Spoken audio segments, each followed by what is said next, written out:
Hindi mapigilan ng daan-daang nabautismuhan sa Kingdom of Jesus Christ ang kanilang pasasalamat kay Pastor Apollo C. Quiboloy matapos makasama sa baptismal rite sa Metro Manila. Ayon sa kanila, hindi naapektuhan ng anumang akusasyon laban sa butihing pastor ang kanilang pananampalataya at paniniwala sa kabutihan ng mga kanyang gawain. Si Mark Gonzalez magbabalita.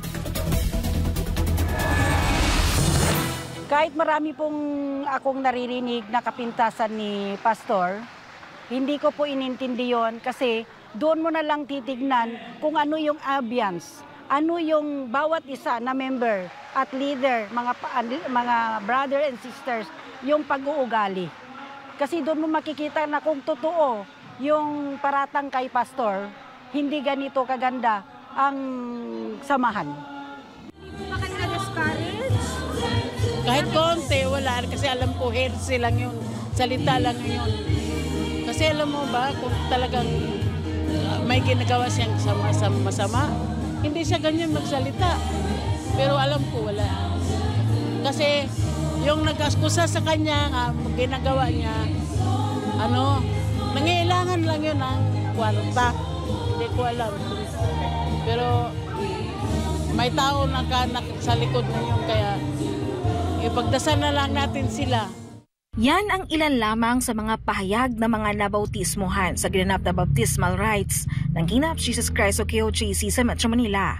Taos puso ang kanilang pasasalamat dahil ngayon ay opisyal na silang kabahagi ng KOJC na itinatag ni Pastor Apollo C. Quiboloy. Anila, sa kalagitnaan ng samot-saring akusasyon laban sa butihing pastor, hindi sila natinag na maliwanagan sa mensahe ni Pastor Apollo na siyang nagpatibay ng kanilang pananampalataya sa Diyos. Kahit nagaling sa iba't ibang relihiyon, hindi ito naging hadlang para makita at maramdaman nila ang kabutihan ni Pastor Apollo sa kanilang buhay. Kaya naman mapabata, matanda, mga kabataan, mga profesional at iba pa ang walang pagdududang pumasok at nagpabautismo sa KOJC.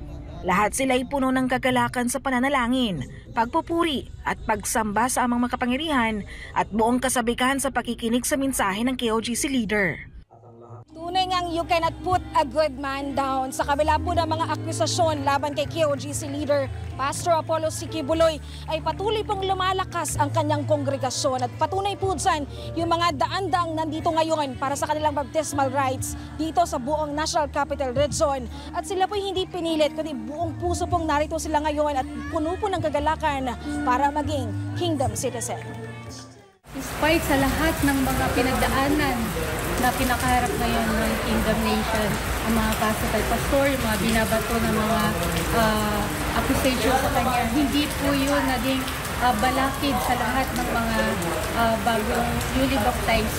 Dahil sila po ay naniniwala na talagang si Pastor ay ang totoong hirang na anak. At sila po ay tumanggap talaga. Hindi po sila pinilit, wala pong pinwersa sa kanila. Talagang pusang loob po talaga silang tumanggap at masayang-masaya sila na sila ay kabahagi ng Kingdom of Jesus Christ. Ikaw, ano naramdaman mo nabautismuhan ka na? Sobrang saya po. Wala po akong masasabi sa sobrang saya. Ikaw ba'y pinilit na magpabautismo dito? Hindi po ako pinilit. Nagkus ang loob po ako kasi po gusto ko pong pumasok sa kaharian ng Panginoon. Wala naman po kasi akong sa mga accusation kay Pastor kasi po lahat naman po yon hindi po totoo. Kasi po nakikita ko po sa mga videos niya na mabuti po talaga yung ginagawa niya. Po, itigil na lang po nila kasi po hindi naman po kasi totoo. Kasi nakikita ko po kung paano po tumulong si Pastor sa mga young people tsaka po kung ano po yung magagandang ginagawa niya para sa mga tao po. Marami sa kanilang hindi napigilan ng pag-iyak, sobrang kagalakan at pagpapala na dulot ang pabautismo. Ito rin ang bunga ng pagbabago sa kanilang buhay sa pamamagitan ng salita ng Diyos ni Pastor Quiboloy.